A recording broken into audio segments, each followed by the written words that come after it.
always find it rather amazing that so many people who make these broad, definitive announcements about global warming, or nowadays, in the more fashionable sense, climate change, have never taken any courses in science beyond the most basic, have never studied the philosophy of science, have never taken any scientific research methods classes, and yet somehow they're experts in what's happening today and what's going to happen 100 years in the future or even 20 years in the future.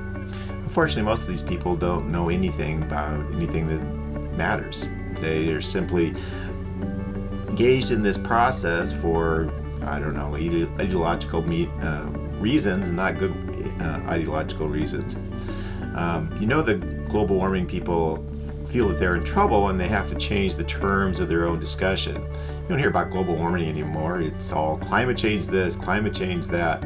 It's like everything that could possibly happen in the world, drought or floods, more storms, fewer storms, everything is somehow attributable to climate change. Well, anything that tries to explain everything explains nothing.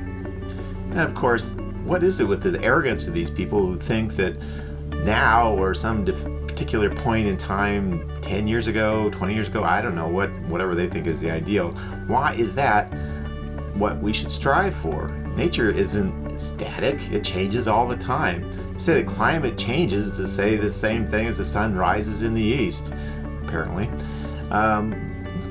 It makes no sense in terms of attributing any kind of any reasons why we should be doing something beyond what we're doing right now.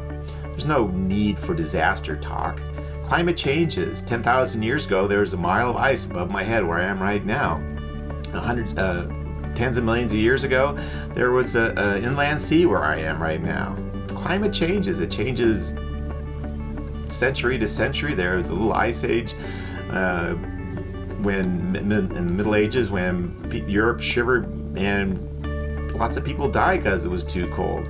We had the interglacial warming period here, where temperatures have risen, and when we've had periods of warming in the recent past, over the last few centuries, people do better. Yeah, there's always downsides. There's pluses and minuses to everything.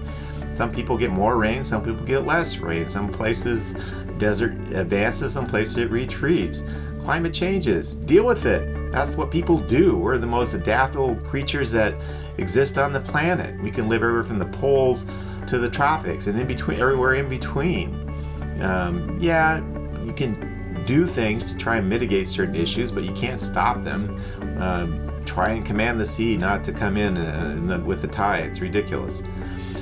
Plus, the contribution of humanity to any kind of global temperature rise, it's little though there is, and there's a lot of evidence that it hasn't changed for the last 10 years overall.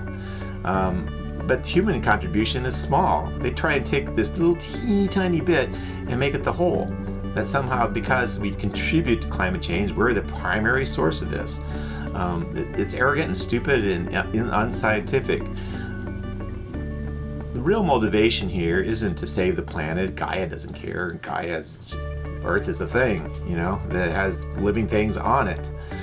What they want is power and control over other people. These people are often anti-technological, hypocrites though they are. You get all these Hollywood types who go on and on about how we're destroying the planet, and yet they fly around in their private jets, or like old Al Gore boy has this huge mansion that uses more energy than dozens of any individual people, or if not more than that. Point is that they need to try and avoid controlling us. That's what they need to do. Quit being watermelons, green on the outside, red on the inside. Their goal is to destroy technological civilization, to control other people, to impose their will on people like us who just want to get along and adapt and perhaps even live a better life because temperature rises slightly. But don't get me started.